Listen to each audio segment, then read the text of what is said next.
Hello, everyone. Welcome to another edition of Tone's Market Analysis for Wednesday, May 3rd. Oh man, what a week. I mean, Bitcoin is just on fire. But as usual, we will start with the regular markets. As you can see, my blog is still 2 months behind. The last post was something that I did on April 7th. I'm trying to get to it, but everything is getting in the way. I spent, as I promised, from Sunday into today, two important things happened. One, I caught up on my economics news so that I can talk about the French election a little bit more intelligently. Second is to what a lot of you have been waiting for. Last night, I recorded episode 8 of Crypto Scam. So with luck, I will release it tomorrow. I need to do a tiny bit of post editing, and I do need to come up with a cover picture, and all this stuff takes time. I got to pull out the audio. I have to put the audio separately on SoundCloud. I have to come up with the description. I have to come up with the reference links. I mean, and this is just all the stuff that needs to be done, even without actually editing the video. I am too busy. I do not have time to edit the video. I was also too busy to really come up with true research because it was never going to get done otherwise. But Crypto Scam is coming back, and I will do my best to get more episodes of that podcast out sooner. All right. Without further ado, let's just jump right into the markets. Here's the S&P 500, and just as expected, everyone is on pins and needles for two particular events that are both happening this weekend. One of them, as mentioned a little bit earlier, is the French election, and the other event is the U.S. debt ceiling, which is going, it's just, the debt ceiling is just so stupid. They raise it every single time, and it's just a way, for all these senators to kind of show themselves off. The whole debt ceiling is like no different than Kim Jong-un over in North Korea over there. It's just like a way for these people that think they're more relevant than they are, trying to act tough. In the meantime, this is why the Senate has like an 8% approval rating from the people. So they're going to raise the debt ceiling. If they're not, if I was Trump, what I would say to them is, if you don't raise the debt ceiling, you're not going to get paid. That's it. Like, government employees, starting with the Senate, are, you don't get paid. You lose your salary and you lose your benefits. You lose your medical insurance. You lose your, as much time as they take shutting down the government, that amount of time, if you work, if you're a senator, if you're a congressman, if you work in politics, you don't get paid. And not only do you not get paid, your insurance ain't gonna work either. And then that shit, they have to pay for it out of pocket, like the rest of us do. And then this won't be a problem anymore. And those days will go against your pension, and then they'll get it right up and running real quick. So it's absolutely silly. Anyway, so the market is currently in indecision mode, but so like I said, between these yellow lines, it's a no trade zone. The moment we break above the yellow line, it becomes an immediate buy. And I'm going to talk about the French election in a minute. It becomes an immediate buy. And here's the minor dilemma. And let me jump to the weekly chart here. Here's the minor dilemma. It's as obvious of a double top as you can get. As obvious of a short-term double top as you can get. So I know it's imminent to be broken to the upside. The only problem is that it's May. And that the problem is the fact that we're in the month of May. And the slogan "sell in May and go away" is not random. It's because the market seasonally doesn't do very well in May. So that's your minor dilemma. I personally expect the market to pop after the French election, no matter who wins. Now, I'm going to talk a little more about the French election when I talk about the euro. So my view is that Le Pen is going to win. Okay? I said this about Trump. I don't remember if I said this about Brexit. It was too long ago now. But I clearly said this about Trump, that I expected Trump to win. I was even joking on this channel. So when someone in the comments said, I can make Bitcoin bets with a 7-to-1 odds, that I would get 7-to-1 odds on Trump winning. And I said, oh man, I need to go and like place the bets on Trump. And like an idiot, I didn't do it, right? So that could have been a 7x return if I only done that. So I think Le Pen is going to win. So a lot of people have said, oh, Le Pen has left her party. Well, she's taking a chance at stepping down from the National Front Party in order to be more appealing to the undecided voters. Also, she announced that, she's running for president and she's going to be, their president regardless of her previous party. I mean, she's just there for France. And here's one of the reasons why she will win, because her opponent came out of freaking nowhere. And this is some of the reading that I've been doing because I need to be up to date on the French election. Her opponent came out of nowhere. The guy's a nobody. I think his party was just formed. It's just that every other party is so bad and Le Pen was going to win hands down that this guy just comes out of nowhere and all of a sudden, all of Europe is supporting him just because he's going to continue the socialist / borderline communist agenda. And people in Brussels are going to be happy with him because he's just going to keep the status quo. So I think this trend of Brexit and Trump and, I think it's going to continue. It's time. So I'm expecting Le Pen to win. So here are the scenarios. And I guess, you know what, I'll save it for the euro. As far as the stock market is concerned, I honestly think the stock market will pop either way. There might be a little bit of a correction. If Le Pen wins, it's going to be like the Trump. It's going to be like, down in the morning and then rebound towards the rest of the day. But Europe is going to open first. So Europe is really going to set the tone here. No pun intended. And for the market open in the US. Okay, so that's I'm going to leave the stock market for a minute. So gold becomes like the biggest wild card in this election because gold is really going to react. I think the French election is more important than the debt ceiling because I think the debt ceiling is a non-issue. They're going to raise it. They're going to, yell and scream and they're going to raise it. I better be able to get into Canada on Friday. That's all I got to say. I'll be driving into Canada on Friday, which is another reason why I really need to release the crypto scam episode on Thursday. And then I can, be on the road for 10 hours on Friday and like stay away from the world and let all the trolls comment below that episode because it's going to be pretty damn controversial. I'll tell you that much right now. So gold. So gold like stopped on a dime exactly where it should have. It never even met the bullish target. I mean, what does that tell you about gold? When gold was, the gold bugs will always tell you that gold is going to the moon. I mean, that's what they do. That's the gold bugs, right?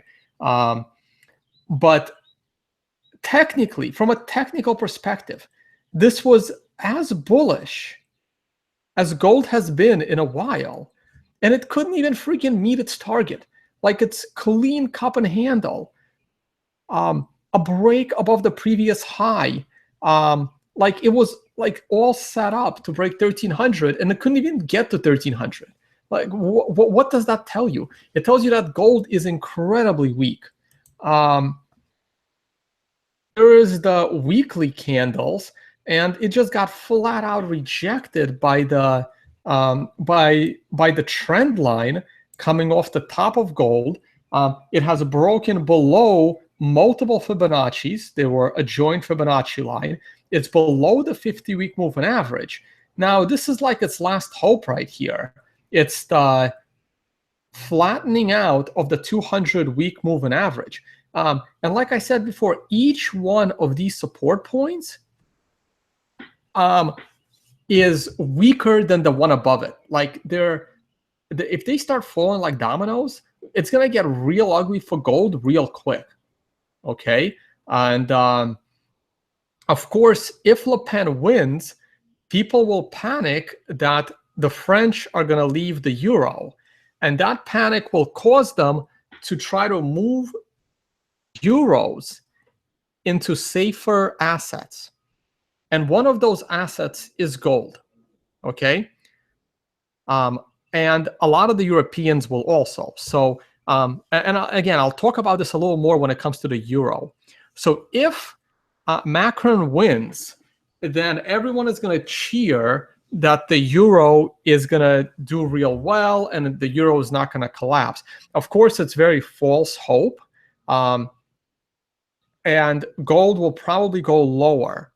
If Le Pen wins, gold can certainly bounce, but it's not going to bounce for long because I think people will realize that, you know, gold isn't a very productive asset, and there are better ways for them to protect their wealth besides moving their euros into gold. And one of those is going to be moving your euros into US dollars, because when the euro starts to fall, the US dollar starts to rise.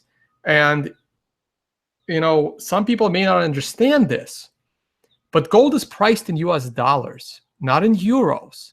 Okay. So even though the gold price will start to skyrocket against the euro, the fact that gold is priced in dollars will mean that gold will not appreciate as much as the US dollar will if the smarter people just move their euros into the US dollars instead.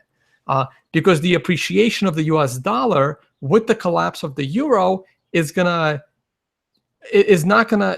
make gold not very attractive as a store of your of your euros. Okay, so keep that in mind. So even though a lot of the gold bugs will start talking about how gold has just reached the all-time high in euros, like that somehow matters, even though if that European moved all their money into the US stock market or into the US dollar, they would have actually been much better off. So once again, I am generally bearish gold, but hey, shit happens. And if gold immediately reverses on a Le Pen win and gets back and gets above this high, gets back above the trend line and above this Fibonacci line, then I'll go bullish gold into the double top. And then we have a double top, which means gold's going higher. I think that has a very low probability. I think there's a much higher probability that gold is going back down to 1,000 than gold going back down to 1,400. So oil is done. Oil's been just a pain in the ass ever since it couldn't break out from this inverse head and shoulders. So what I'm actually going to do right here, to be honest, I'm not even sure this trade ever triggered for a bull when I put it right there. And it always had a very tight stop, which was hit, almost instantly. I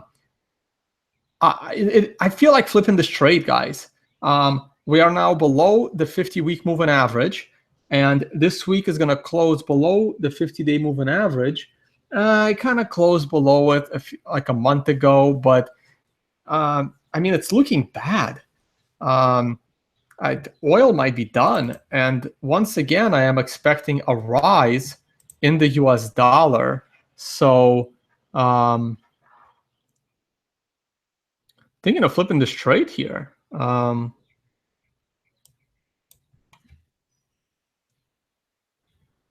But you know what? I don't have time. I want to get to the Bitcoin. I'm just deleting it. Let's just say all of this is done. I mean, I'm not bullish on oil anymore, and I'm back to my long-term view on bearish oil because I think like oil is done. I think there's just way too much oil in the world. It's being way overproduced, and we're getting to a point where in 10 to 15 years, we're not really going to need much oil. We're going to have technology that just, starts to make oil obsolete.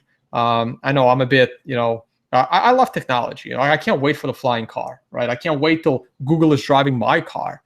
Like I want to be sitting in my car doing these podcasts on a 10-hour drive to Toronto, not actually driving the car. And so there you go. So I'm a big fan of technology. I'm going to save this, and I'm definitely going to close oil, free up some memory here. And I'm going to close my daily chart of gold because it's somewhat irrelevant. Look, the daily chart of gold, you're in no man's land. I mean, your next support is the double bottom right here with a couple of Fibonacci's. And what does that do? That creates the double bottom that's meant to be broken. Now you're going down to this double bottom, and now it creates, the decade low double bottom that's meant to be broken. Like it's just, gold's getting real ugly from a technical perspective. I don't know the fundamentals on gold. Like I don't know what they are at the moment. The dollar is strengthening. Trump is going to lower taxes. Like I don't know where the positive fundamentals on gold are. I just don't see them yet. I don't. The elimination of cash, I guess, but no one's going to be using gold in the streets, right? They're going to use other stuff. They're going to use cell phone minutes. They're going to, if you're in like a place where the kind of lawless, you're going to use bullets. I mean, you're going to use something more tangible, something more useful. I just don't see it. I just don't see it. I don't see much prospects for gold.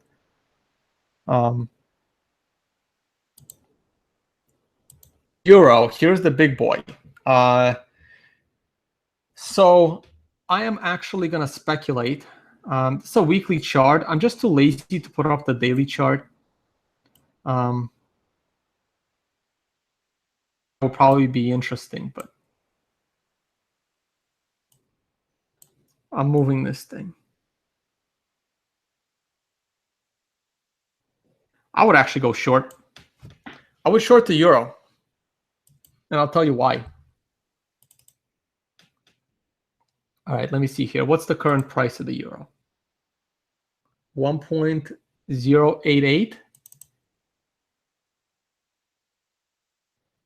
No, that's the entry price. What's the actual price of the euro?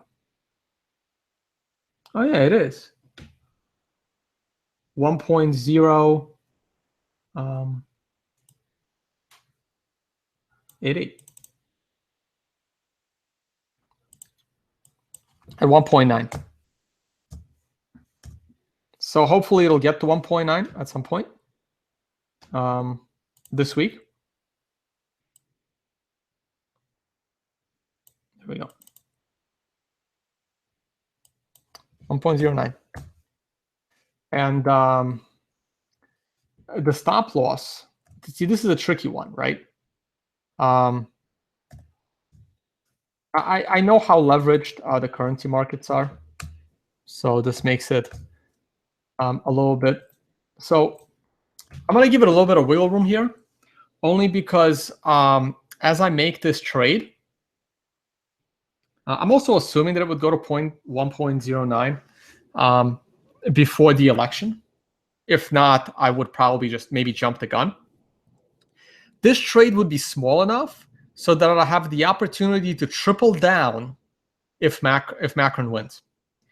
If Macron wins, euro becomes like a dead cat bounce, the lights of which we haven't seen. it would be complete false hope that the euro can be saved. Speculators will buy the euro, and it could be like a Trump thing, right? They'll buy the euro for like half a day, and then it all comes crashing down. Now, if Le Pen wins, the euro immediately crashes because Le Pen will try to get Europe out of this stupid common currency. We'll try to get France out of the stupid common currency. And but if Macron wins, people are going to think that the euro will not collapse, and it will.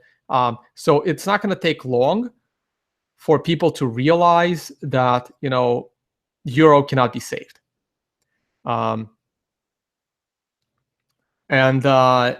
So I would take a chance that a small chance that Le Pen's going to win and the euro would immediately crash, and there's your profit. And if Macron wins, I would then time a double down or a triple down or a quadruple down.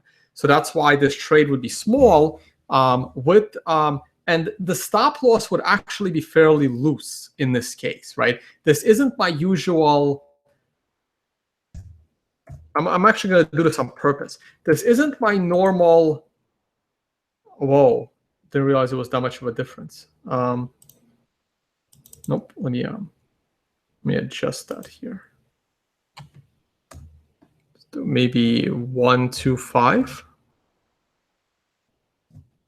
Like this is not one of those low risk, high reward trades.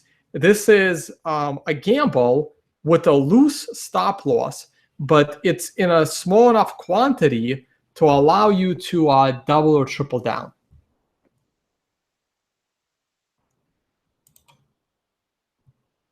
All right. So that's kind of my view on the French election. And this becomes a tricky trade, and I'm still holding this trade. But the majority of the profits from this trade have been removed. And in fact, I don't want to drop the original position. So maybe what I will do, and this is going to look totally dumb, I'm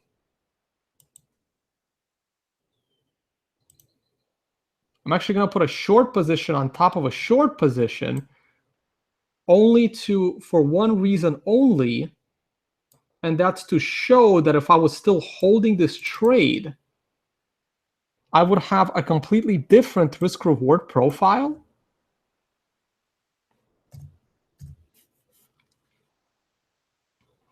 Where the stop loss would be something like 855, like that. And then, you know, I don't know, 0.5, you know, it doesn't really matter, right? Because, well, maybe too much, right? Maybe 0.7, so you can see the bottom of it, right? It doesn't matter because like now it's like you already have this position, and you would slide it over to the left here. Perfect. And so this is like a second position. It's not necessarily a double down position, but it could be. But this just shows you that at this point, no matter what happens, you're kind of covered. Now, remember, markets will gap because the French election is over the weekend. It can gap right over your stop. So this is one of those things where it's up to you. I would take a chance in that Le Pen would win and hold on to it. But the majority of the profits from this trade should have already been taken off the table. And now you have a very tight stop loss in case Macron wins, because you can always take on this trade again later. All right, let's close that. And since I will be in Canada this Friday night, and I'm keeping an eye on the US dollar, Canadian dollar exchange rate, and it's beautiful. Well, it's beautiful for me. Sorry for your loss down in Canada. And the moment the exchange rate goes above this Fibonacci, guess what happens? I mean, you're open for that double top, and you know my rules on double tops. So let's just say Canada ain't looking too well. Maybe if you guys didn't tax your population with a higher percentage than the population spends on like food and clothing combined, maybe your currency would be doing a little bit better. But anyway, yeah, good luck with that. The dollar is just gonna, oh man, you know what? If it gets to $1.50 Canadian dollar to US dollar, I might have to like come up to Canada more often and do some partying because it's awesome.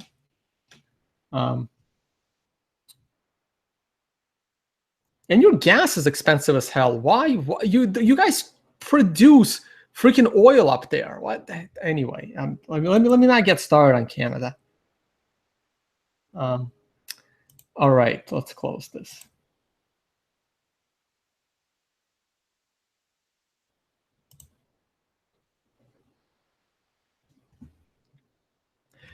All right, Bitcoin. Oh, by the way, wow, 260 viewers. I think my record is like 278. I might break that. I might finally break 300. Hey, thank you very much, guys, for tuning in live. Thank you very much for your donations. Thank you, Rich, for once again being able to compile questions for me today. And I'll try to get to as many of your questions as I can.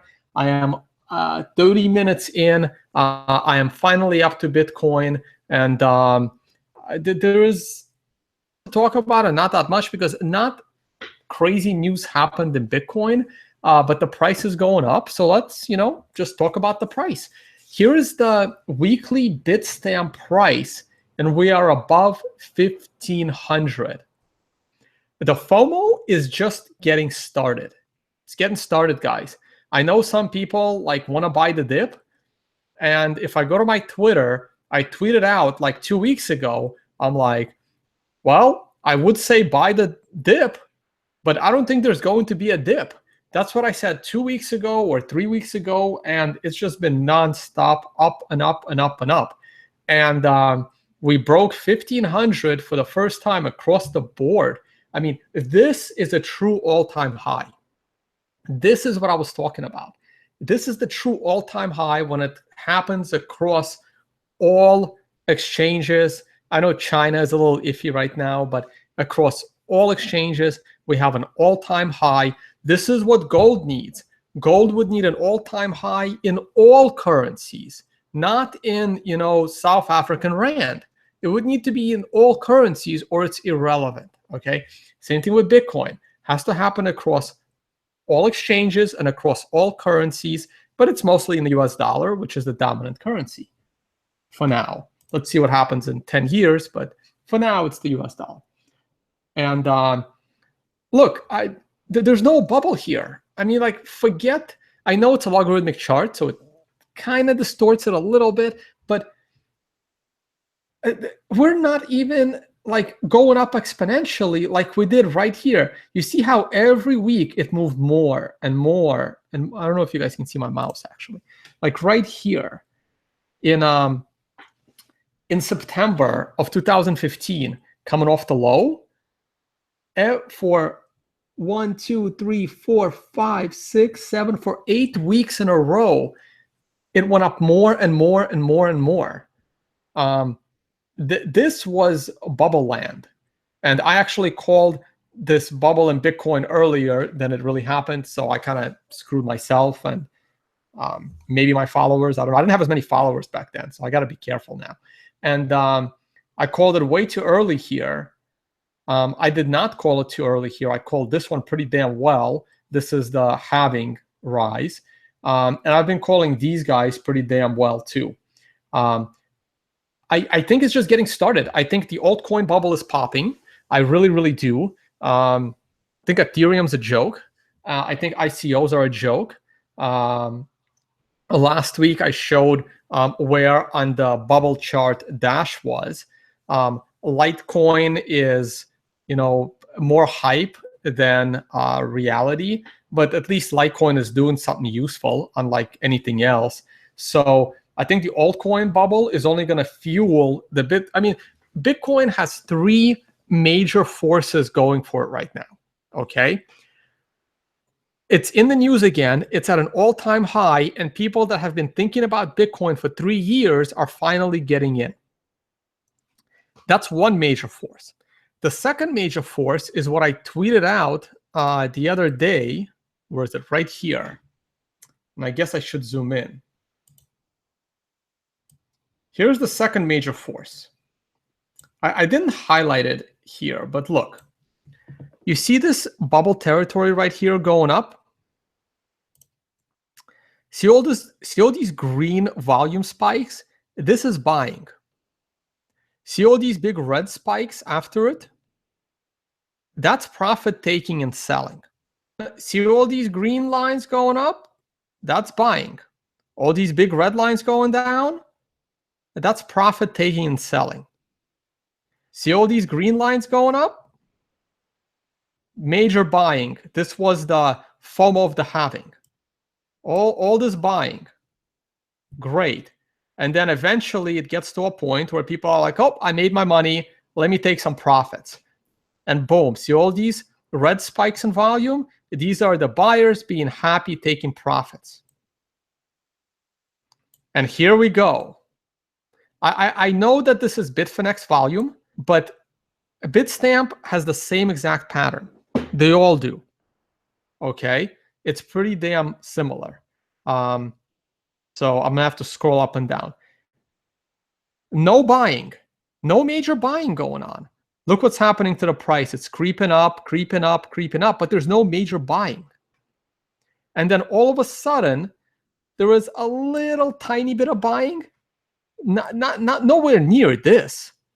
A little tiny set of buying right here on this major run-up.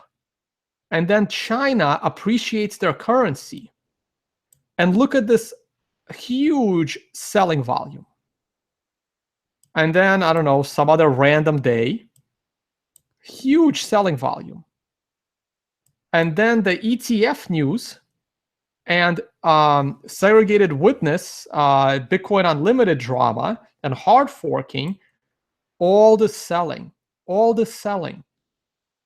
But all the selling came without buying. And now, look how much we've gone up. This is like the stock market. Look how much we've gone up. And boom, no volume, no buying. Again, I understand this is Bitfinex that's currently having some money problems, but it doesn't matter, because if I pull up the same chart on Bitstamp, by the way, I'm starting to redraw my channel on Bitstamp. Look, again, no buying. Huge red bars, big selling, no buying. So what does that mean? And this is important. What the hell does that mean?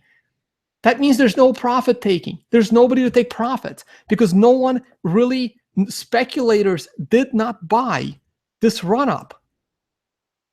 When speculators don't buy a run-up, there is no profit-taking selling, which is why all of you guys are waiting for the dip, but no one is going to cause the dip because there's nobody around to take their profits, because everyone went into altcoins. So guess what they're going to do? They're going to go and they're going to take their profits. I don't know what they're going to do with that money. So that's the if they're still scared of Bitcoin, I don't know what maybe they'll go and buy gold. I don't know. Maybe they'll go and buy the euro. I don't know. I don't really find you have to be a really savvy altcoin trader in order to keep it going and not go bust one day. Anyway, so the first driver of price going up is people finally realizing that Bitcoin, it may not be as dumb as they thought. And these are the people getting in for the first time. These are the noobs. The second set of buying is because there's no selling. So there's no dip. And sooner or later, people are going to hit the FOMO because Bitcoin is going up and there's no dips. So they're going to rush in and they're going to. That's the second driver of price. Okay. And the third driver of price is basically the altcoins. Okay. It's the fact, I'm sorry, there's two there, right? So one of them is people that actually sold are going to go back in sooner or later. They're not going to keep missing out. So people, all these people that sold, they're going to get back in sooner or later, probably sooner than later. And the third driver is people that left for altcoins, they're going to rush back into Bitcoin. All of that is going to happen. And all three of those things combined can send this damn thing shooting above the channel.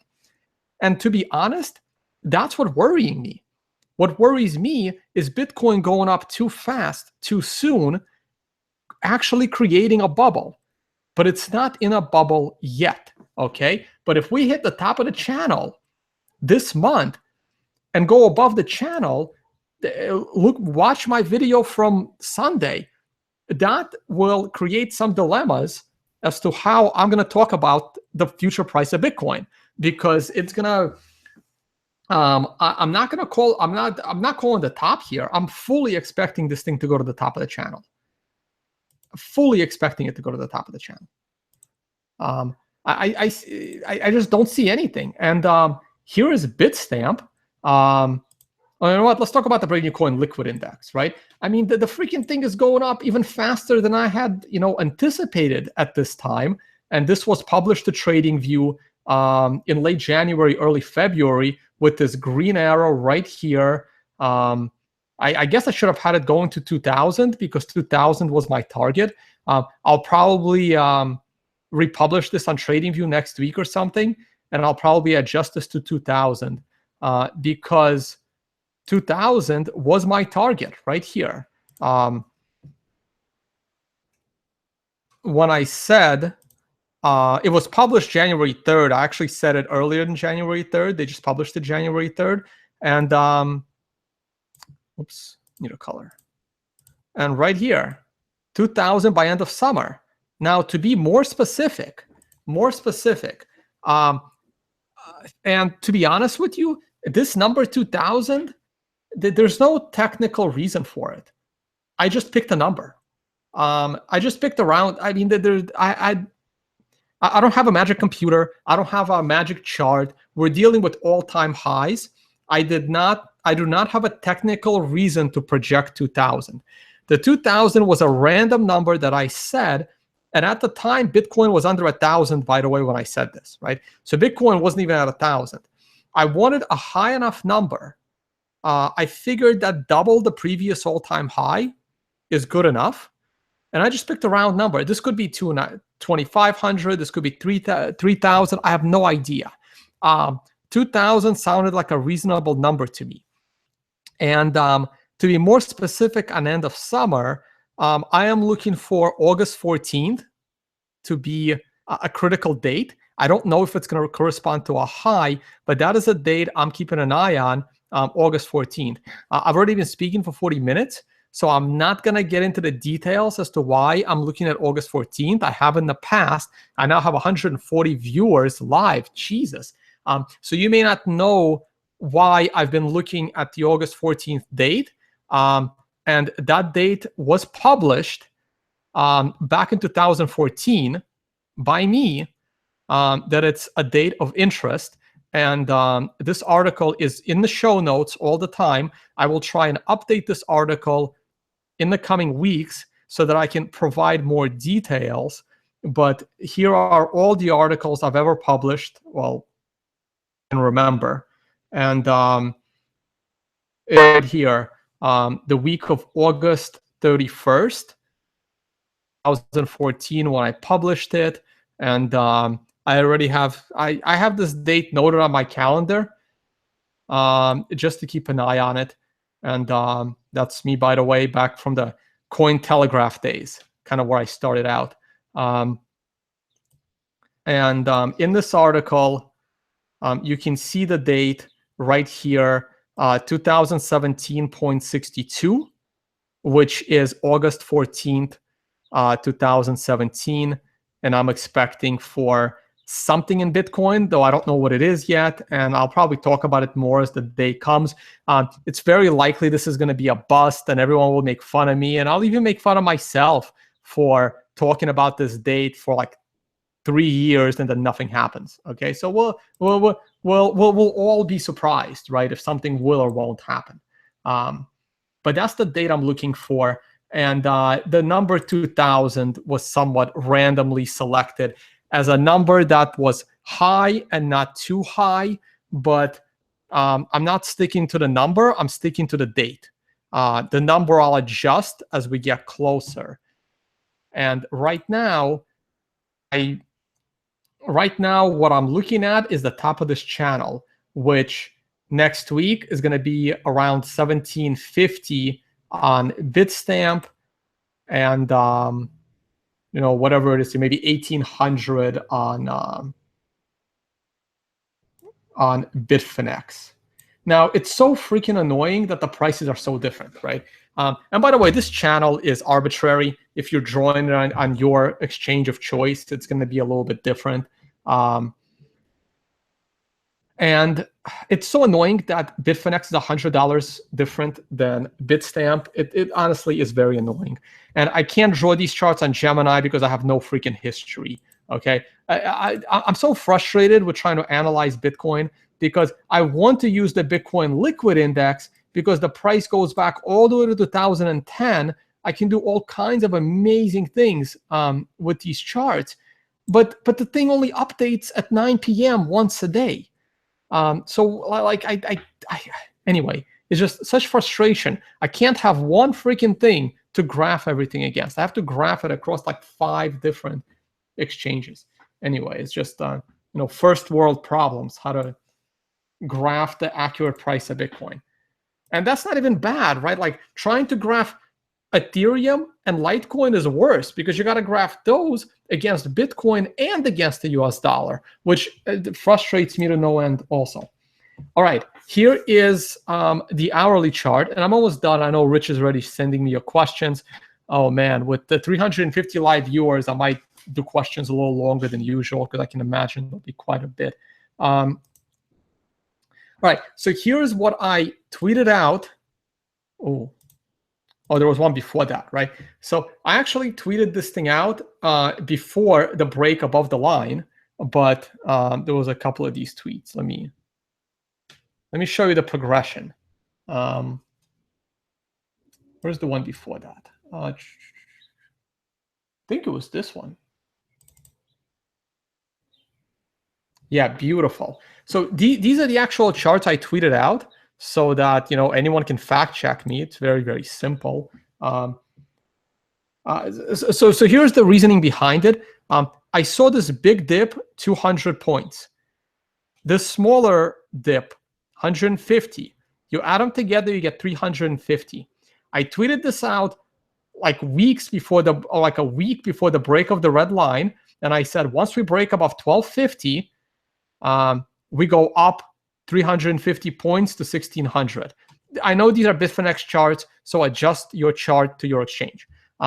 Once we broke out, off we went, and then we got to this point. I tweeted out this picture saying, okay, once we break 1450, we're looking at a quick 80-point rise, and I tweeted it out just like that. The reason for the 80-point rise is because that is the dip right here, 80 points. So I expected, I tweeted this out at night, right before going to bed. I wake up in the morning, this is what I see, okay? I immediately tweet this out saying that, look at this is a classic pattern. We break above horizontal resistance, we pull back to retest the line, and then it takes off like a bandit. This is exactly what I tweeted out that morning, and this was, and here was the follow-up tweet to that, basically about 8 hours later, okay? I mean, this could not be any more textbook. And then I said there would be a quick pop of 80 points, and then after that, it'll be, and then we're gonna go to 1600 very soon after that. And let me close this one now. And here is where we are today. And then this was the initial pop. And then the next day we were at 1600, had a bit of a pullback. By the way, you can do this again. I mean, why not? I mean, it's a little bit different. There's like a bit of 2 patterns here, right? So you can draw the same horizontal line. Oops. There's 2 things you can draw here, right? I know it's a little hindsight, but because I didn't have time to look at it, I was catching up on my French news. So what is the dip here, right? So the dip here is from 1600 down to 1530. I wouldn't use the wick. It's like one stupid trade. I would use the close. So 1530 to 1600. That's 70 points. So boom, you're looking for a 70-point rise. I mean, I don't make complicated TA, guys. I mean, I keep it simple. I really do. I mean, I keep it simple and I keep it kind of obvious. 70 points. Where are we going here? I'll adjust it. Whoa. And you have to lower this damn thing.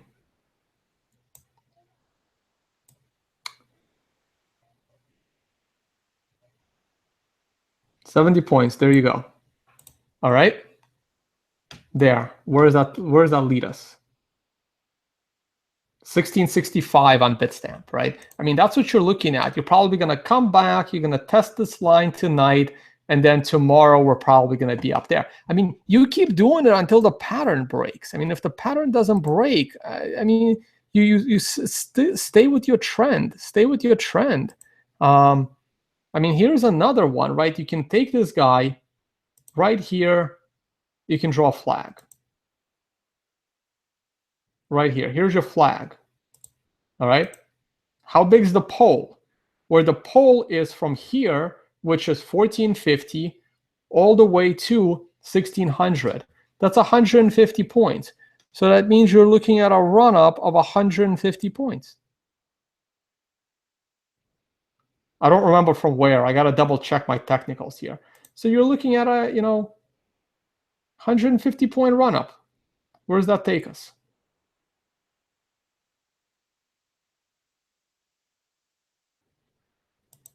Boom. There you go.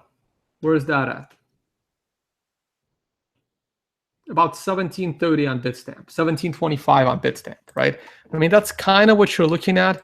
Hold on a second. I'm going to pull up the, the official or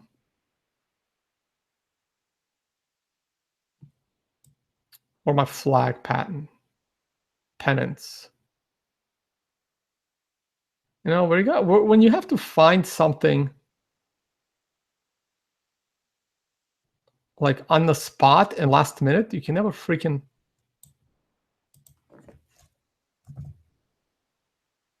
There it is.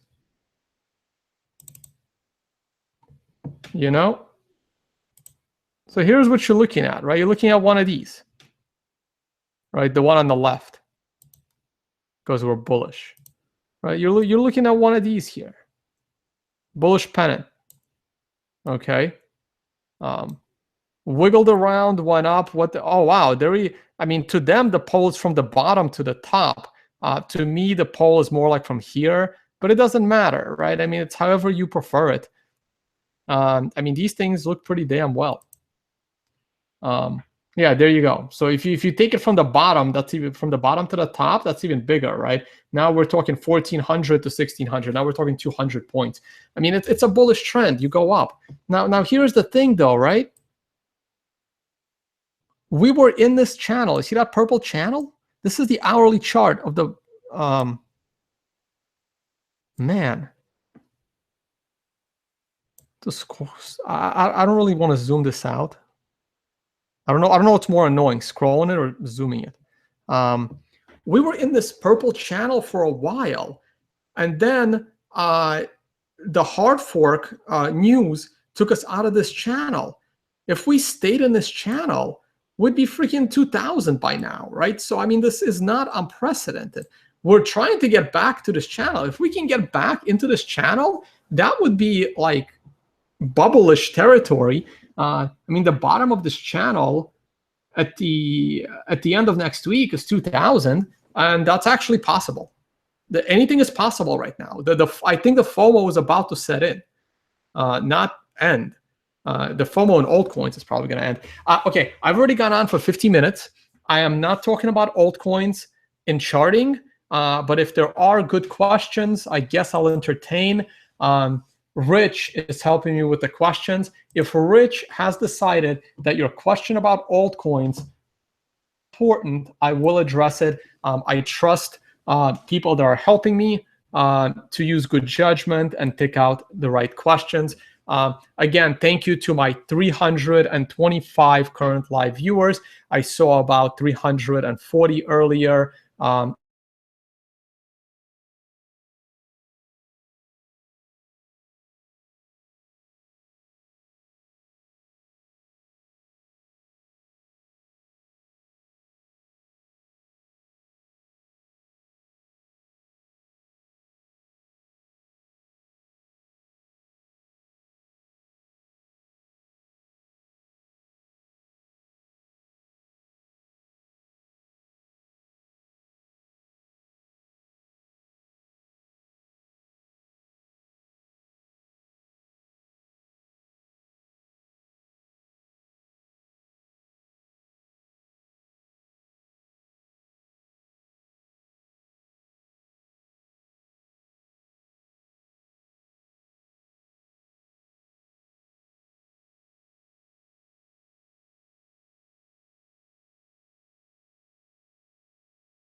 All right, guys, come on, don't crash on me, don't crash on me.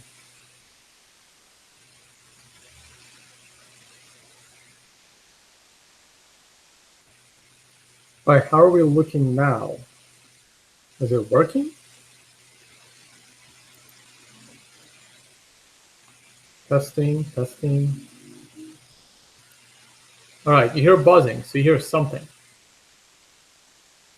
All right, almost fixed, getting there. All right, how about now? Is there normal sound now? Normal.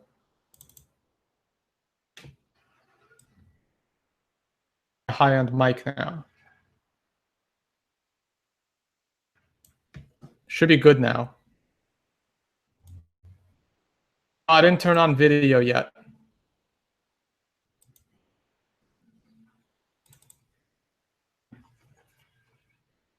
Fine. I think we're back online. Perfect. All right, we are back online. Man, well, it's gonna stay that way. So those of you that are gonna watch this later, oh, sorry about that.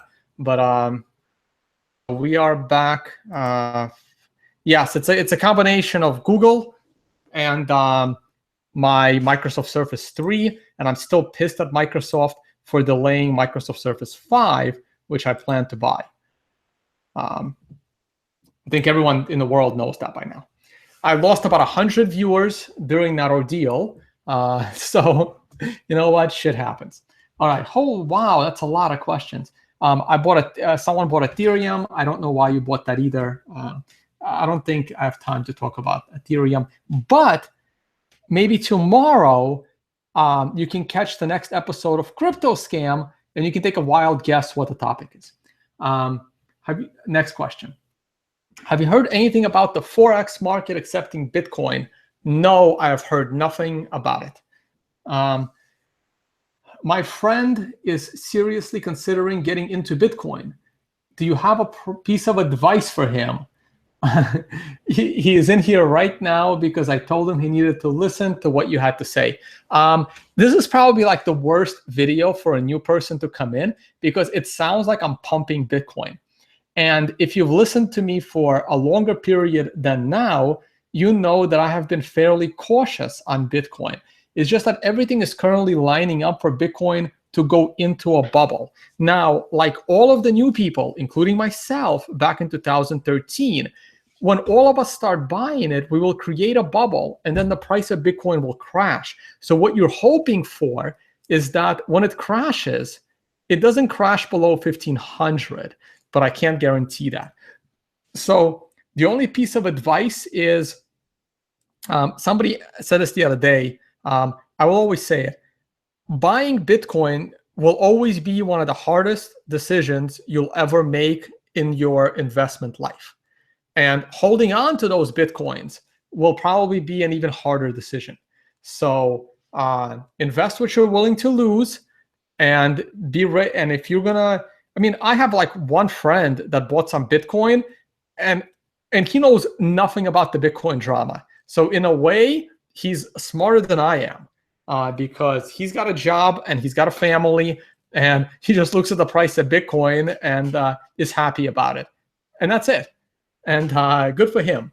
You know what? He's not in this mess like some of us. Yeah, that's my only piece of advice. Tone. If Macron wins, which is very likely, will the euro bounce? What level approximately could we re-short from or short the bounce? It's impossible for me to predict how high it will bounce, nor how long it will bounce for. Now, if Macron wins, I expect the euro to bounce. Is the bounce going to last half a day, like with the Trump market crash? Or will the bounce last 6 months? Is impossible to tell. Obviously, the longer the bounce, the higher it will probably go. And nobody knows where it will be. My best thinking on the euro bounce is that we go up and into the 200-day moving average, which by then will be in the vicinity of about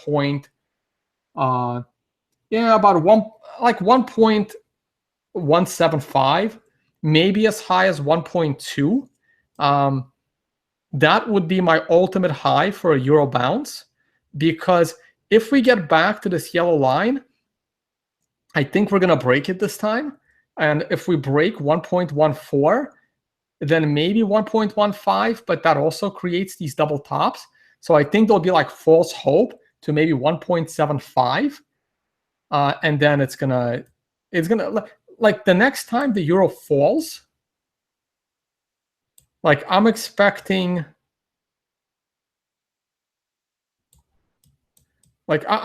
something like this to be duplicated. And this was a fall from 1.4 to like almost 1. So that's a fall of 40% in the euro. Well, not actually less than 40%, but like 0.4 to the dollar. And I'm expecting that again. So even if we go to 1.2 and then we fall 0.4, 0.5, we're back to, to the 0.8 territory to the dollar. Bitcoin versus JPY and JPY versus USD. Any chance to hear your thoughts? No, because I don't want, this video is already going on kind of long, and I've never even looked at Bitcoin versus JPY chart ever. And the last time I looked at JPY USD chart was like a year ago. So I'm just not gonna pull up those charts and make them. These are the kinds of things I prefer people hit me up for the Tone Vase consulting service at 0.1 Bitcoin per hour, which I probably should have mentioned when I had 350 viewers, not 250 live viewers. But these are the kinds of things, like these obscure side charts is something that people like call me up for, and then I spend an hour with those people, or 2 hours, or wherever they like, 30 minutes. And we put these charts together, and I give them my opinion and my technical view on it. And then I have those charts going forward, and I can throw them into these video blogs when they're relevant. But I have no opinion because I haven't looked at it, and I'm not going to be putting it together here on the podcast. Euro US dollar is this one of the times where it opens on Monday with a huge jump? So if you're wrong, you're wiped out if you enter on Friday. Yes, if your entry is too big, then yeah, it can wipe you out. So this is like the Brexit, right? I mean, this is why you have to have, if you're gonna speculate like this, you need to have, a trade that can't wipe you out. You take the worst case scenario and you make sure it doesn't wipe you out. So yeah, absolutely. This is a very risky trade. Should a FOMO Bitcoin bubble occur in the near future, how do you know when to get out? Usually you don't. Based on past bubbles, I noticed when daily price increased greater than 10%, the bubble pops within 48 hours. Great. If you have statistics on that, you should keep those to yourself and get out, because if everyone knows it, then it's no longer as useful. But most of the time, you don't know when to get out. I didn't know when to get out in 2013 bubbles. I got in on one of them, and I didn't get out on the other one. But I was in Bitcoin for the long haul. I wasn't really looking to get out. I think the most I ever paid for a Bitcoin back in those days was like $800 for a coin. So it took a while to get back to break even. Today was the Fed interest rate decision. It was? That didn't really matter much, did it? Isn't this the time where so which one? Don't remember. Was today really Fed day? It was kind of uneventful. Hold on. I'm going to double check this. I mean, I was trading markets all day. I didn't really notice. Didn't make a difference at all.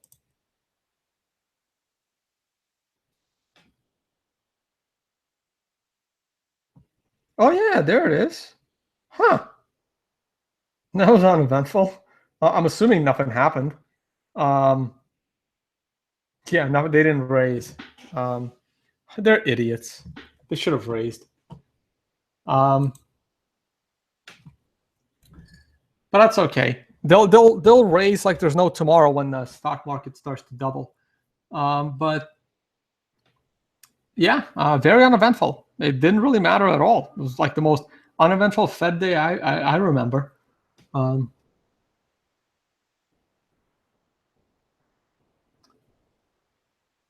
All right, so I'm not sure what the question is there.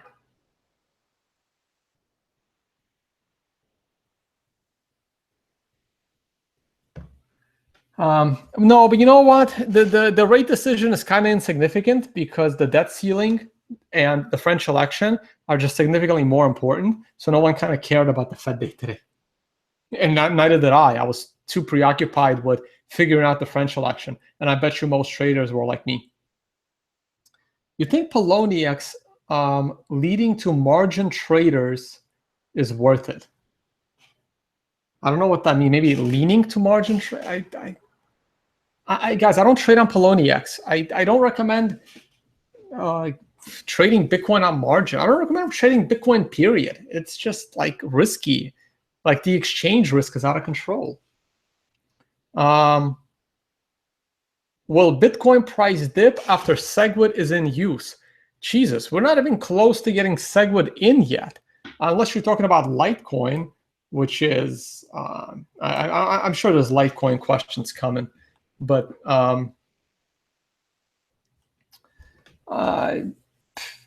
probably, but I'm not even like thinking about SegWit being in use because we're not even at consensus to adopt SegWit yet.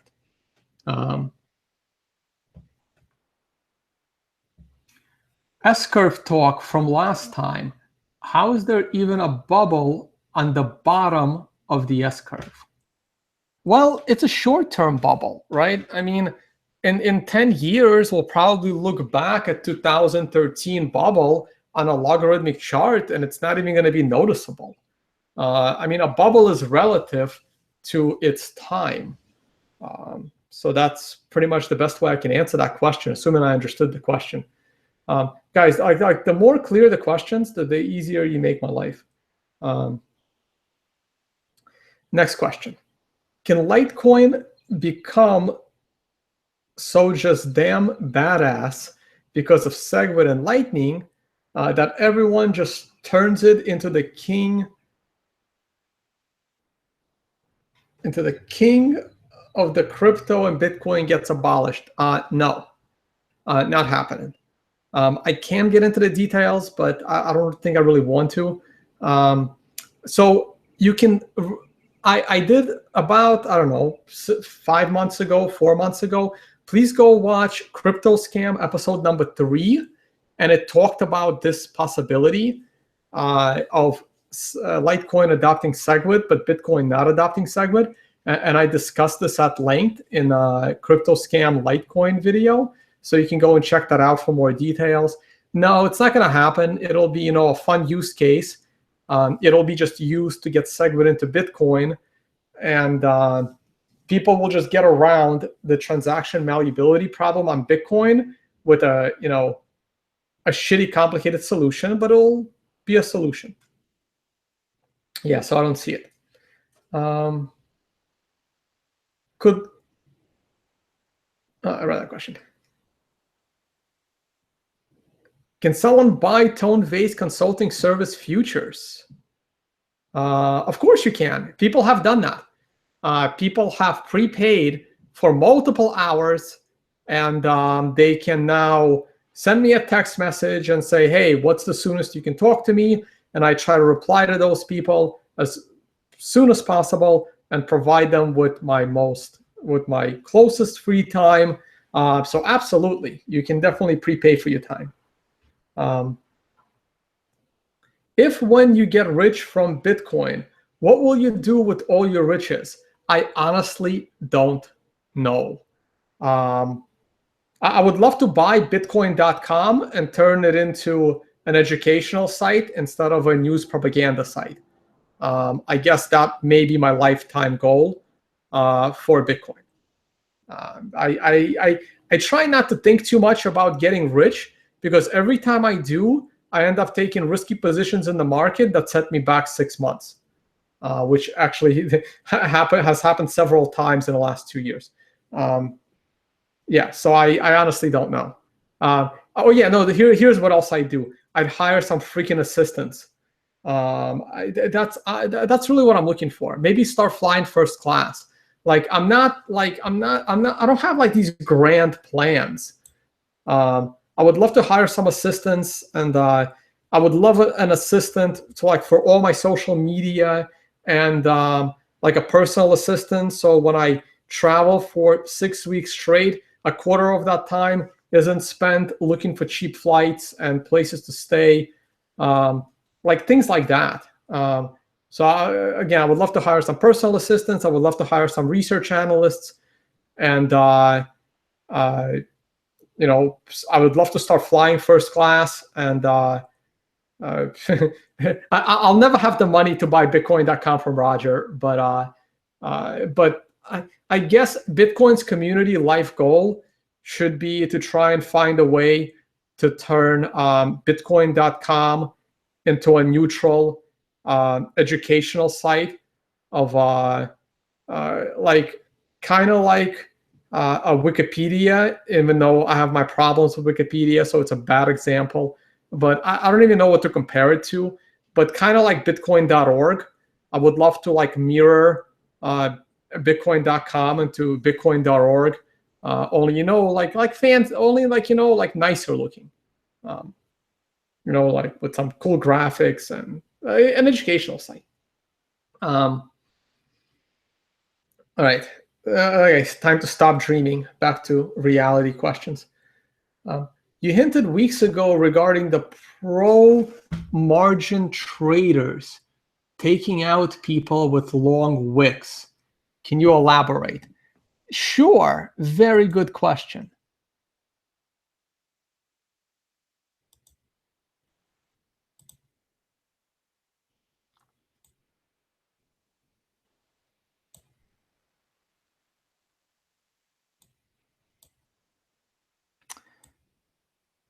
Oh, come on.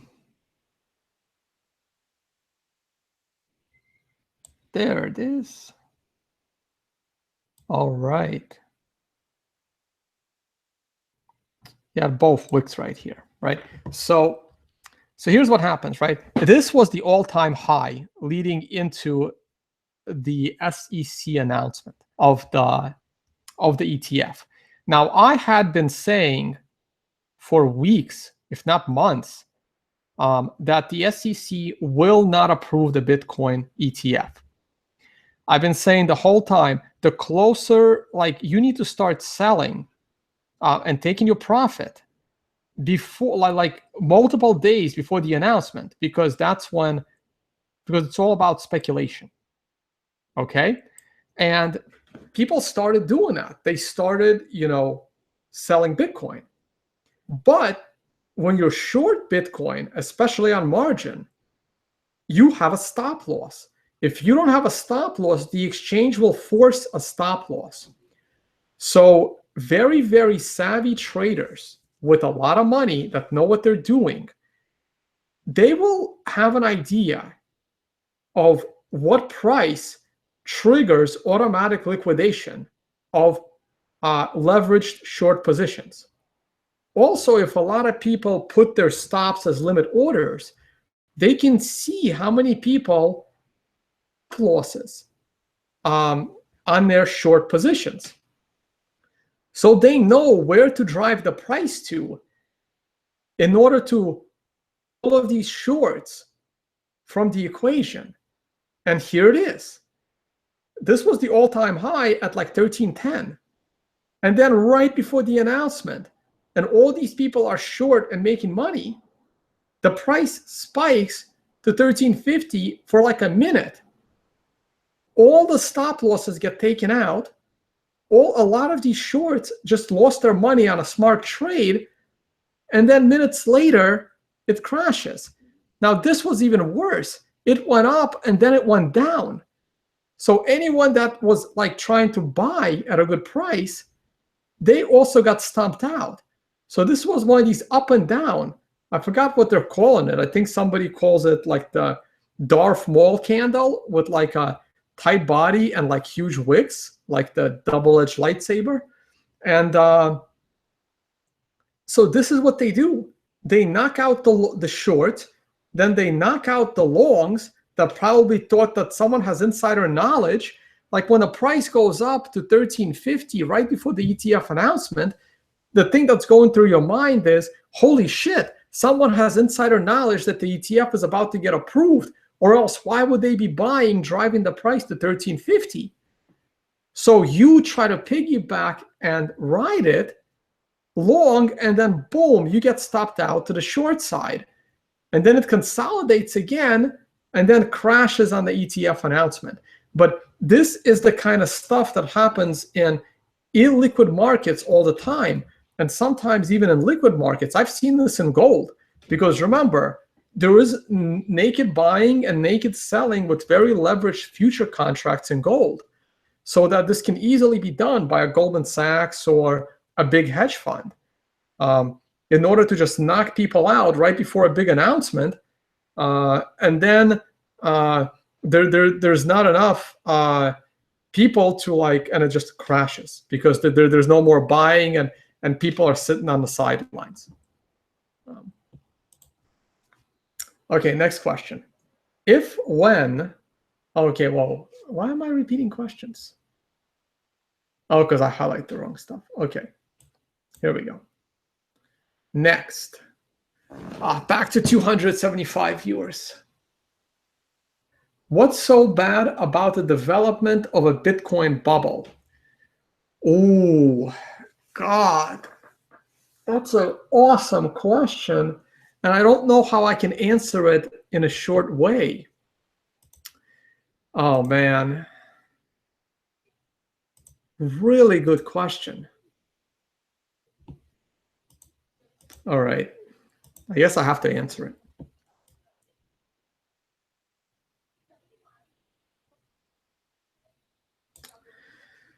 Here's what happens. Here's a bubble. When you have a bubble, occasionally, or you know what? I should open up the chart of a bubble.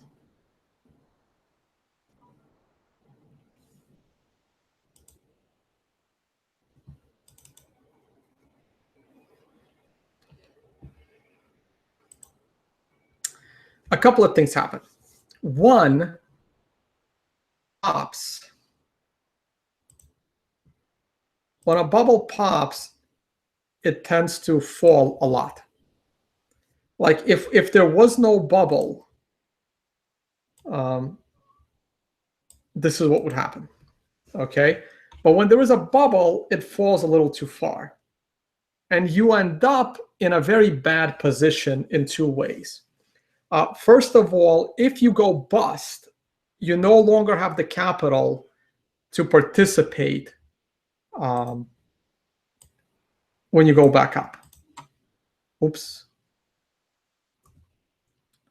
So if the fall of the bubble busts you, you have no idea how many multimillionaires became broke. I was doing research on the Great Depression for my presentation in Mexico in February.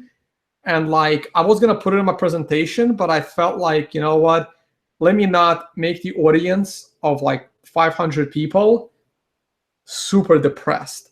Like you read these stories of like where these like prominent people, like not even bankers, like prominent businessmen that were worth millions. And they're like, yeah, this guy was worth millions. And here he is in 1933, you know, with a food cart with like on a side street selling apples. Like, it's just literally sad. Like, I can pull up these pictures. I don't want to make you guys sad, right? But there's like these newspaper articles of like literally like prominent bankers, like real estate people, and they're resorted to literally standing on the street with a cart of apples, trying to convince people to sell apples, okay? So that's one bad thing. You don't want that for a society. Let me pull up this chart. It's been a little while. Been meaning to publish it. If anyone has a connect at a Zero Hedge, I think they'll be interested. This was the backdrop to my presentation in Mexico. This was what my presentation was all about, actually.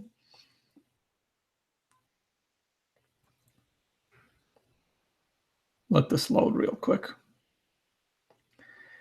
It's the history of the Dow Jones Industrial Average.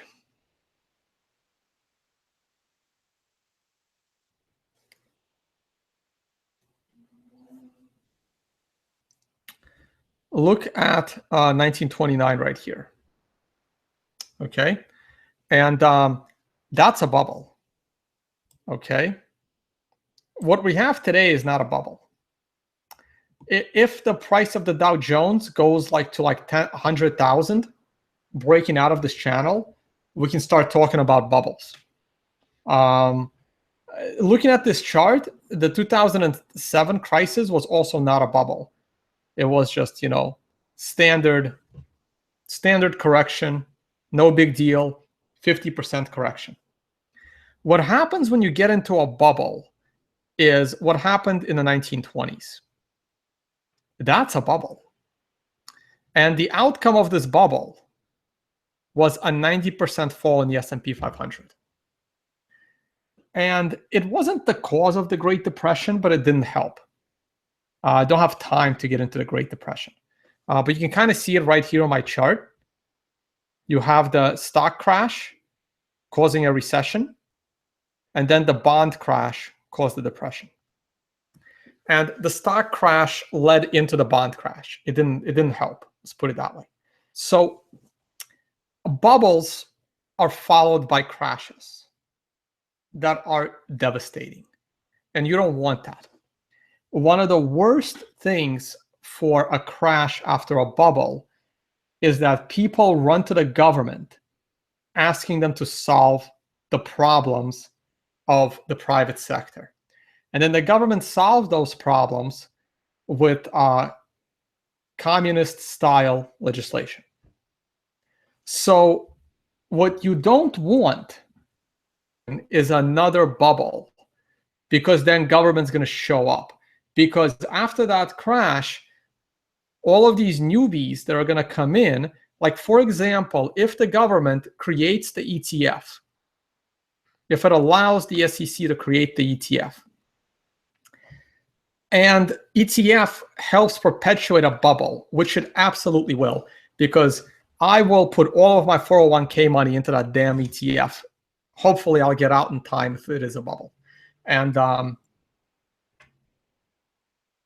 if there is then a Bitcoin bubble that causes a crash in the price of Bitcoin by 70%, let's say if Bitcoin goes up to 10,000 this year and then crashes back down to 1,000 or 2,000, there will be such insanity in the crypto space. And by the way, and at the same time, imagine Ethereum going to $1, Dash going to 20 cents, you know, like complete wipeout, like altcoins going to almost zero and Bitcoin falling like 80 to 90%. And if the Bitcoin ETF helped cause this bubble, oh, is the government going to show up? And they're going to really show up, okay? And you don't want that. You really, really don't. So those are just some of the basic problems of why you don't want a Bitcoin bubble. What you want is what's happening in the S&P 500. It's very slowly going up. It's not going up exponentially. Very smoothly within the channel. while everyone is screaming that it's in a bubble and everyone is scared to buy the S&P 500. That is exactly what you want from Bitcoin. Where is my Bitstamp chart? It's already starting to go up exponentially, which I don't want. Look, the last two times it did that, it kind of over here, it flew out of the channel and fell pretty damn quickly. Didn't fall to the bottom of the channel, but also keep in mind, at the time that this bubble was happening, this channel didn't yet exist.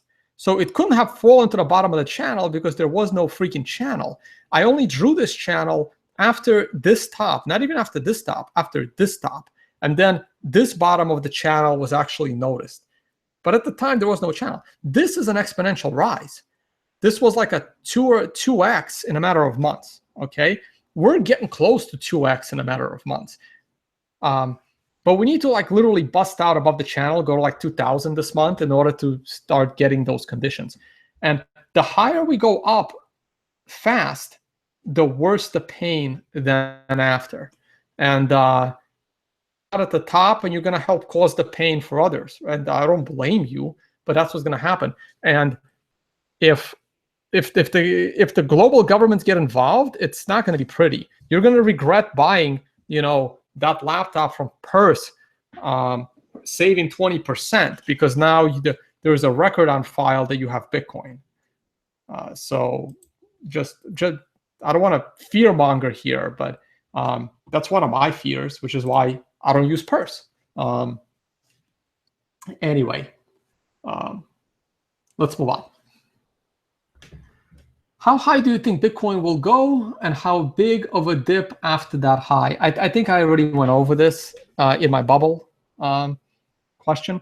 Realistically speaking, I am looking for 2,000 to 3,000 by mid-August, and then a correction. And look, I do these videos twice a week. I mean, what's the point of me speculating into next year if I get to change my mind on Sunday? So it makes no sense, right? If I did this video once a year, then that's a reasonable question. But I try to do these things twice a week. So there is, I'm going to change my mind every week if the situation calls for it. So it's hard to project.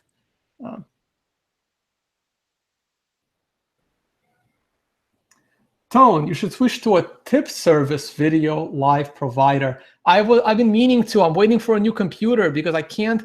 I don't have the computer power to live stream on one platform and then internally record and then post the recording on YouTube like 6 hours later, right? So my intention is to live stream this on like Exotica or Audica with live tipping and stuff, and for live viewers, and then delay putting the video on YouTube till the following day. So this way, people will either see this on a 12-hour delay, or you pay like $1 or something small and watch it live. I may not even force people to pay $1. It will be voluntary. But that was my plan. My plan was, but in order for me to do it, I need to be able to live stream it and record it at the same time. And right now, I am not capable of doing that with my current machine. Now, keep in mind, right? I know you guys like to make fun of me for my Microsoft Surface 3, which I bought brand new at the time. When I bought it, I was not I was on podcasts, but I wasn't my own content creator. This was before, this computer was never meant to live stream videos. It was never meant to edit videos. It was never meant for this stuff. I bought a computer so I can trade from anywhere in the world. I didn't really buy this thing in order to do video. I would have bought it with a better hard drive and better memory, which I'm hoping Surface 5 will have. And if it doesn't, I'll be forced to buy a MacBook or something. I don't know. I hate Macs though, so probably not. I'm having a big problem buying Bitcoin in New York. Yeah, well, welcome to my life. Coinbase closed my brokerage. What do I do? Move to PA? Yeah, maybe. Move to Jersey. Move to PA. Yeah, a lot of people are struggling to buy Bitcoin. I'm actually being texted right now from someone trying to see where they can buy Bitcoin for cash. I'm not selling. Yeah, it's a bit of an issue if you're in New York. I always recommend local Bitcoins, but you just have to be careful and not get robbed and mugged. Go to meetups. The meetup in Canada. I'm going to be in Canada on Monday. I think they're expecting over 700 people. I'm sure there'll be lots of people there looking to buy and sell. Try to go to meetups. BitDevs in New York, other meetups. See if anyone's selling. There's always people that needs to pay bills. You can buy it in cash. But yeah, if you're in New York, you got a bit of a problem. Try Gemini. I mean, Gemini's in New York. You can send money to them and then probably buy it from their exchange. Why is Greg Maxwell patenting his inventions? Probably because they're defensive patents, because of idiots like Craig Wright and others that looking to enforce patents. There's two ways to use patents. There's a offensive patent and a defensive patent. If someone like Greg Maxwell is patenting, he's doing it defensively. He's not doing it offensively. Greg Maxwell has earned my benefit of the doubt until he's failed me in some way, and he's never failed me yet. Can you put a Bitcoin tip address in your show notes, or are you? What do you mean? I have a Bitcoin tip address in every one of my show notes. Yeah, I don't understand that question. Yeah, I mean, look, you guys don't have to tip. It's fine. It's totally voluntary. My life doesn't depend on your tips. I think I expect tips. I mean, I budget for tips to be zero, right? It's nice that people are calling me up for the consulting service, and I'm a trader. I trade, but I'm not a high flying leverage trader. I trade with low risk trades, pay my bills, but that ain't gonna make me a millionaire. Still here though, 15 years of options trading, still around, still trading.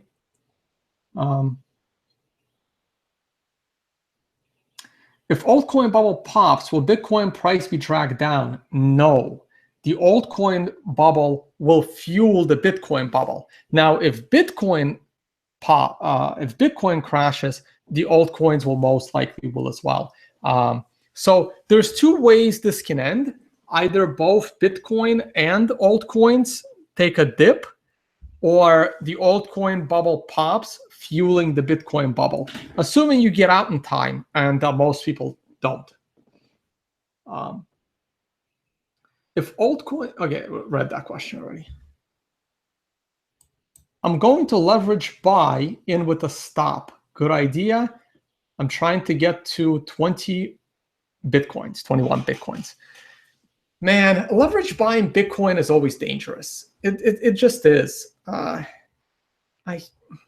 In a way, you want to leverage buy so that you have less Bitcoin being risked on an exchange. But in a way, leverage buying is dangerous because of the, because of things like this red circle, right? Because then someone buys a bunch either stupidly or on purpose, and it just, liquidates you automatically. So, I mean, you got to trade at your own risk. Oh, I forgot to do my usual plug. I usually do, I don't even know if it's ethical for me to do that, but I make like the Euro trade. Like this is the kind of trade I do on one broker, and I have an affiliate code for one broker in my show notes. So if you are going to use one broker, and it's, again, I always call one broker a Cryptsy style exchange or swap market. Also Poloniex style. I mean, they're all the same. PTCE. It's an anonymous exchange where your principal is at risk. So, but you're all big boys. You know what you're getting into. So that's a place I use to make these traditional market trades using Bitcoin. And so there is an affiliate code for it. If you choose to use them, please use the affiliate code. That's pretty much like my only plug. At what price should we be waiting to take some profit on Bitcoin? I addressed that earlier in the show. I guessed the price of 2,000 when this got published the first day of January, and that was an arbitrary number. I don't know. Like, this is what I'm saying. I do these videos twice a week. Like, if I see a reason to for Bitcoin to take a break from going up, I'll immediately inform my audience. But right now, all I see is FOMO getting ready to set in. So I don't even know what the price is this moment, right? Where are we at right now? Are we at new all-time highs? Nope, 1498. Okay, so I think the all-time high was 1515 before I started this show. So 1,800 feels like a lot to the average Joe. Yeah, I agree, but the chart isn't bubbly yet. So yes, can we fall tomorrow back to the bottom of the channel and crash? Absolutely. But there's a higher probability that we're going to hit the top of the channel. And then because we spent so much time at the bottom of the channel, there's actually a pretty damn good probability that the run up to 3,000 is going to be at the top of the channel, not at the bottom of the channel. And there's also possible we break above the channel, which would worry me a big deal. Watch my last video from Sunday. I talk about that a lot. So you think Bitcoin will survive into the future, no alts? Yes, I do. And unfortunately, I don't have time to get into a winded discussion about that right now. Do you think Ethereum is on the same hype cycle like Bitcoin in 2013? Not exactly. And that a correction is imminent. Oh, well, it's hard to call the top of a bubble. I mean, Ethereum has way bigger problems than a price correction. And please watch episode 8 of Crypto Scam, which I'll try to release tomorrow, on those bigger problems than a price correction.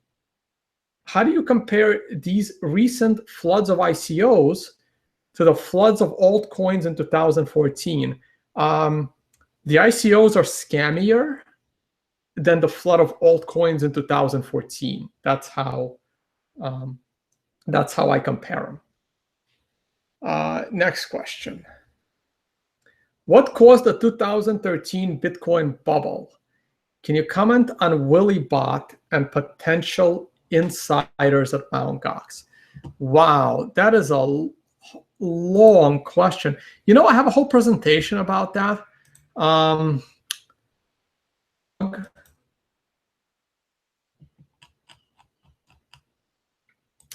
don't even know if the people that are asking these questions are even like still watching you for the answers. If you just like type in speculation.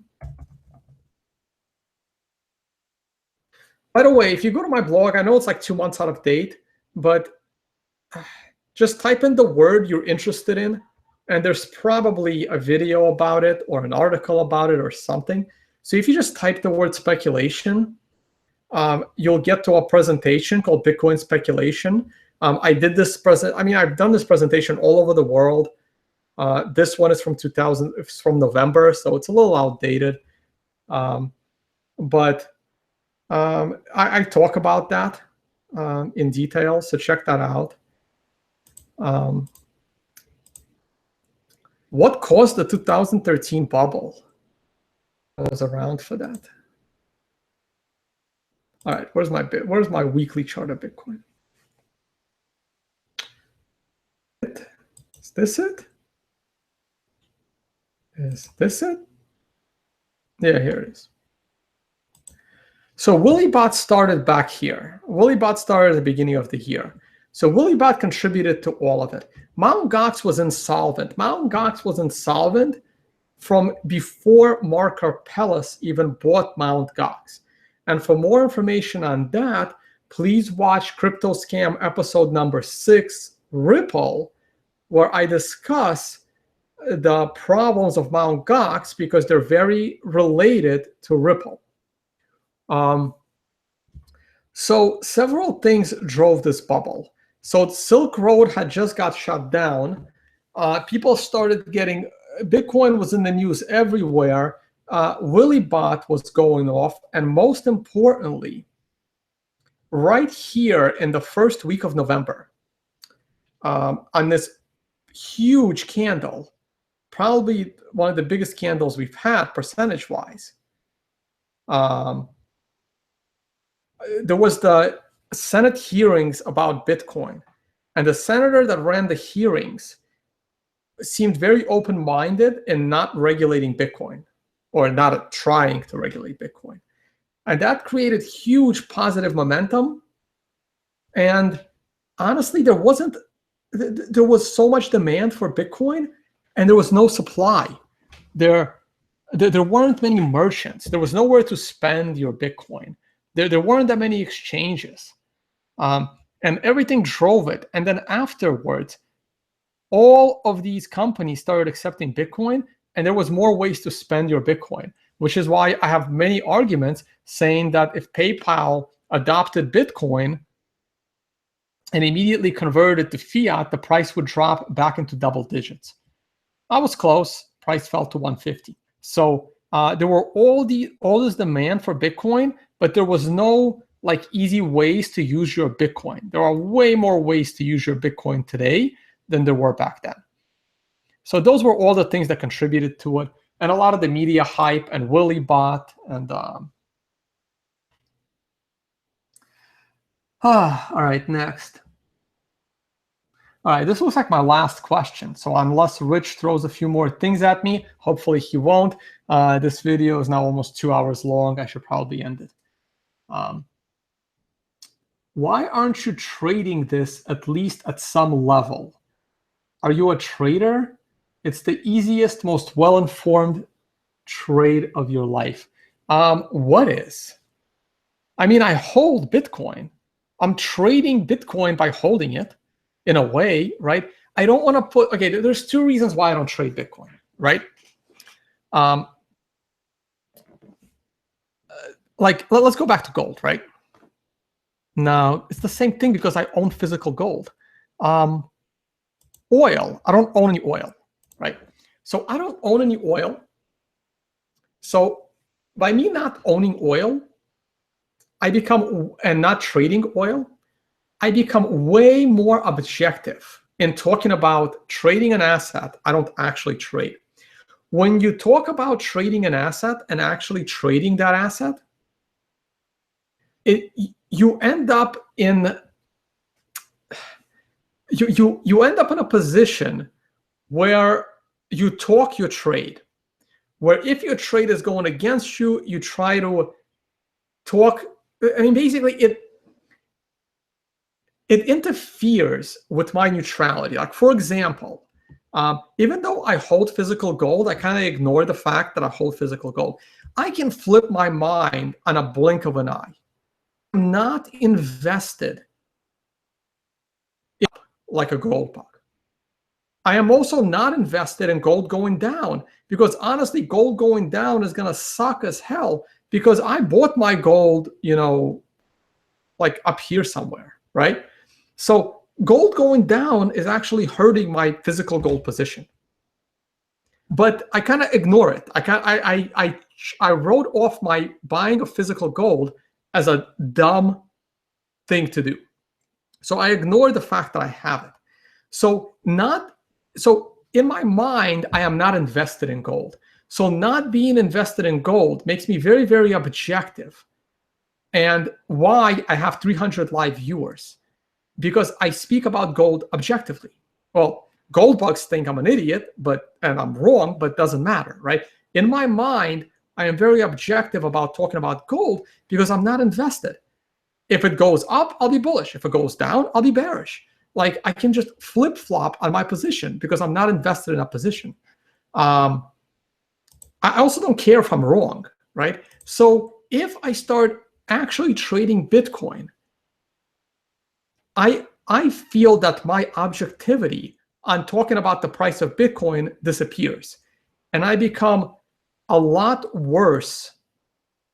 I mean, I will be doing everyone watching me a disservice if I start trading the assets that I talk about, which is why the things I actually trade for profit, I never talk about them.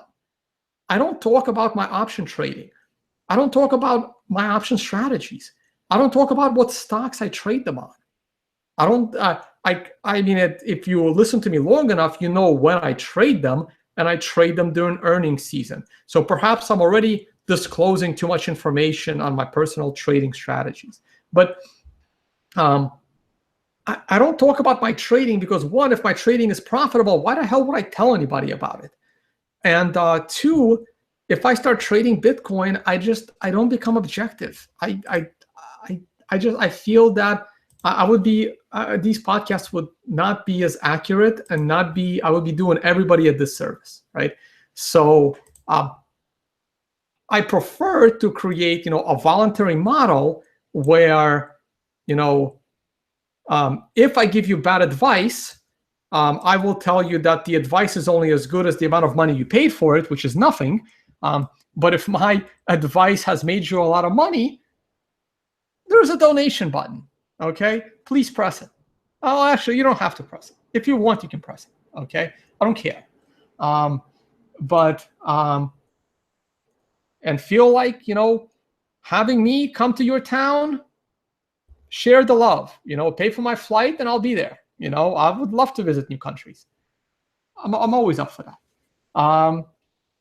So there you go. So that's the reason why I don't do it. And honestly, the moment trading feels easy, get ready to lose all your money. Trading, I don't usually curse.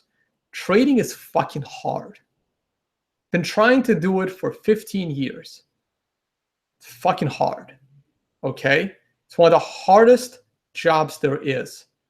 And if it's easy to you, you're going to be the guy who was a multi-millionaire selling apples on the street. Okay? That's what trading is. I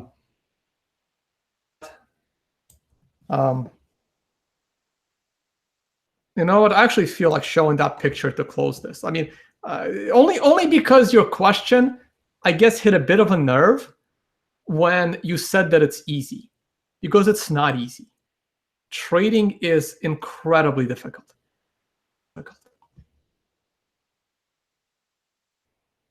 Let me see. I'll show it to you.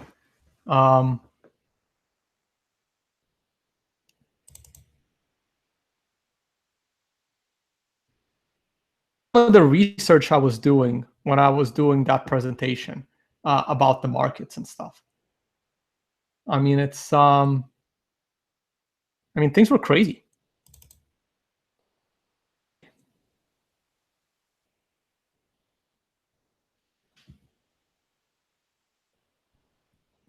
When is this? This is 1929. Let me see. I know I saved. I was debating whether to put here. Is that it? Yep, here it is. Okay, this is trading. There you go. So I'm going to depress all of my live viewers right now because this depressed me when I was doing my research. All right, so go ahead and read that. I'll leave it on the screen, I guess, as I do my closing thoughts.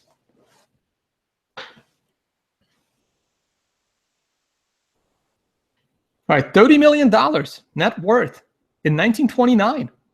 With $1929, probably talking $500-600 million today, more than Roger Ver. Okay.